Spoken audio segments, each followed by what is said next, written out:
میرے محترم بزرگوں اور دوستوں، السلام علیکم ورحمۃ اللہ وبرکاتہ۔ آج رمضان المبارک کا آخری جمعہ ہے، جسے عرف عام میں جمعۃ الوداع بھی کہا جاتا ہے۔ اس میں پہلی بات تو یہ سمجھنے کی ہے کہ بعض لوگ یہ سمجھتے ہیں کہ جمعۃ الوداع یا رمضان کا آخری جمعہ یہ کوئی تہوار ہے، یا یہ سمجھتے ہیں کہ جمعۃ الوداع جو آخری جمعہ ہوتا ہے اس میں کوئی خاص عبادت شریعت کی طرف سے مقرر ہے کہ وہ خاص عبادت کرنی چاہیے یا کرنا زیادہ ثواب ہے۔ اس کے نفلی نمازوں کے کچھ طریقے بھی لوگوں میں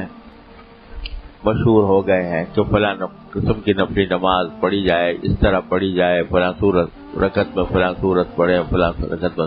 فلاں سورت پڑھیں۔ یہ باتیں صحیح نہیں ہیں، بے بنیاد ہے۔ نہ یہ کوئی تہوار ہے، نہ اس کے لیے کوئی خصوصی عبادت مقرر ہے، نہ اس میں کوئی خاص نماز پڑھنے کا طریقہ شریعت نے تجویز فرمایا ہے، بلکہ یہ جمعہ ہے۔ جمعہ کی جو برکات ہیں وہ ہیں، 3 خصوصیتیں ہیں البتہ اس میں۔ ایک تو یہ کہ یہ جمعہ ہے اور جمعہ کو رسول کریم سرور دو عالم صلی اللہ علیہ وسلم نے سید الایام قرار دیا، تمام دنوں کا سردار۔ اور دوسرا یہ کہ یہ رمضان کا جمعہ ہے،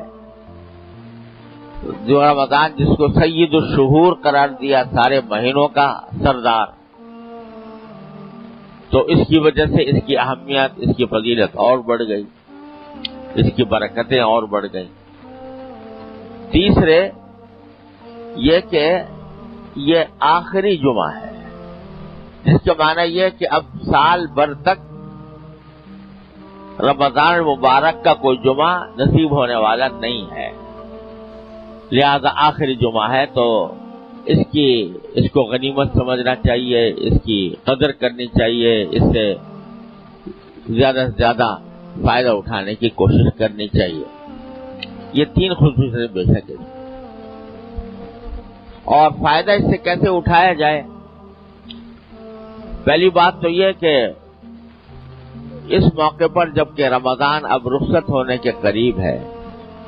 چند دن باقی ہیں، جو کچھ رمضان کے مہینے میں اللہ تبارک و تعالی نے اپنے فضل و کرم سے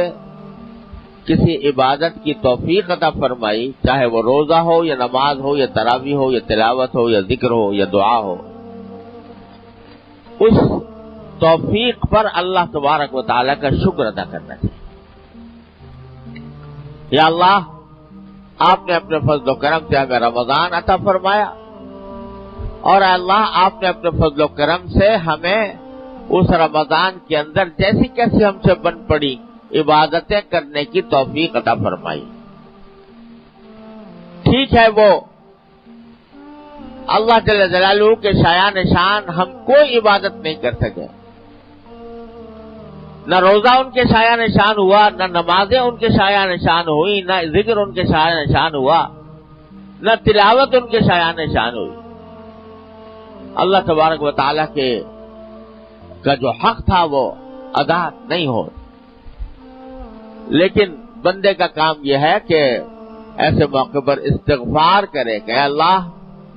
آپ نے توفیق عطا فرمائی، اس پر شکر میں ادا کرتا ہوں کہ آپ نے یہ توفیق عطا فرما دی، ورنہ کتنے لوگ ہیں، اللہ بچائے، اللہ تعالیٰ ہر مسلمان کی حفاظت فرمائے، کتنے لوگ ہیں جن کے گھروں میں پتہ ہی نہیں چلتا کہ کب رمضان آیا تھا اور کب چلا گیا۔ اعوذ باللہ العظیم۔ الحمدللہ اللہ نے ہمیں ان میں سے نہیں بنایا، ان میں شامل نہیں کیا، بلکہ اللہ تبارک و تعالی نے توفیق عطا فرما دی، تو اس پر اے اللہ ہم آپ کا شکر ادا کرتے ہیں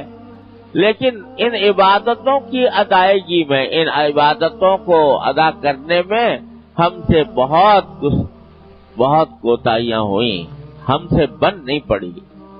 کہ ہم ان کو بنا سوار کر آپ کی بارگاہ میں پیش کرتے، آپ کے جو شریعت کے احکام، آداب، مستحبات، فضائل جو کچھ ہیں ان کو حاصل کر کے اس کو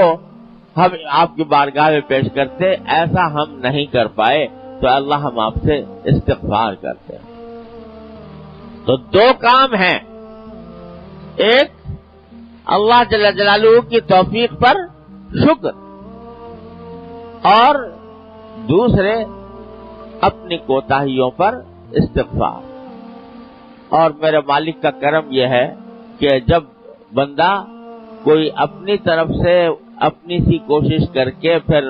جو کوتاہیاں ہوتی ہیں ان پر استغفار کر لیتا ہے تو میرا مالک ایسا کریم ہے کہ وہ اس چھوٹی سی ٹوٹی پھوٹی عبادت کو بھی اپنے فضل و کرم سے اپنی بارگاہ میں قبول فرما لیتا ہے۔ جب میرے بندے نے اپنی سی کچھ تھوڑی سی بہت کوشش کر لی جیسی اس سے بن پڑی، اور پھر باقی کے بارے میں اس نے استغفار کر لیا، تو باری تعالیٰ فرماتے ہیں چلو میرے بندے کی عبادت میں نے قبول کر لی۔ ارے کون کر سکتا ہے اللہ تبارک و تعالیٰ کے شان عبادت کون کر سکتا ہے؟ نماز پڑھ سکتے ہو اللہ تعالیٰ کے شان، سجدے اس کے شان کر سکتے ہو، رکوع اس کے شان کر سکتے ہو، کون کر سکتا ہے؟ لیکن جب بندہ سر ٹکا دے اس کی بارگاہ میں اور سر ٹکانے کے بعد وہ کہتے کہ اللہ مجھ سے بن نہیں پڑا، آپ سے میں استغفار کرتا ہوں، تو اللہ تعالیٰ اس سجدے کو بھی قبول فرما لیتے ہیں۔ اللہ تبارک و تعالیٰ کا کرم ایسا ہے کہ اس کو قبول فرما لیتے ہیں۔ تو اس لیے وہ سجدہ قبول ہو کہ نہ ہو پھر بھی ایک نعمت ہے، وہ سجدہ جس کو تیرے آستان سے نسبت ہے، اس آستانے سے نسبت جو سجدہ رکھنے والا سجدہ ہے اس کو اللہ تبارک و تعالیٰ کی طرف سے ایک نعمت سمجھنا چاہیے، اس پر شکر ادا کرنا چاہیے اور کوتاہیوں پر استغفار کرنا چاہیے۔ اللہ تعالیٰ نے قرآن کریم میں اپنے نیک بندوں کا ذکر کرتے ہوئے سورہ ذاریات میں یہ فرمایا ہے، سورہ ذاریات میں اللہ تبارک و تعالیٰ نے یہ فرمایا کہ کانوا قلیلا من اللیل ما یہجعون وبالاسحار هم یستغفرون۔ اللہ کے تعالیٰ کے نیک بندوں کا ذکر کرتے فرمایا یہ رات کو بہت کم سوتے تھے، رات کو کم سوتے تھے، یعنی اللہ تعالیٰ کی عبادت میں کھڑے رہتے تھے، لیکن وبالاسحار هم یستغفرون، جب سحری کا وقت آتا تو یہ استغفار کرتے تھے۔ ساری رات اللہ تعالیٰ کی عبادت کے لیے کھڑے ہیں اور پھر سحری کے وقت میں استغفار کر رہے ہیں، مغفرت مانگ رہے ہیں۔ حضرت عائشہ صدیقہ رضی اللہ تعالیٰ عنہ کو تعجب ہوا کہ استغفار تو کسی گناہ سے ہوتا ہے، جب آدمی کوئی گناہ کر بیٹھے تو اس پر استغفار ہوتا ہے، کوئی شاید صغیرہ ہو کبیرہ ہو کیسا گناہ کوئی کر بیٹھا تو پھر استغفار ہوتا ہے۔ یہ تو اللہ تعالیٰ کے ان نیک بندوں کا ذکر ہو رہا ہے جو ساری رات اللہ تعالیٰ کی عبادت میں مصروف رہے، اللہ تبارک و تعالیٰ کی بارگاہ میں حاضر رہے، سجدے کرتے رہے۔ ابھی استغفار کس بات کا کر رہے ہیں؟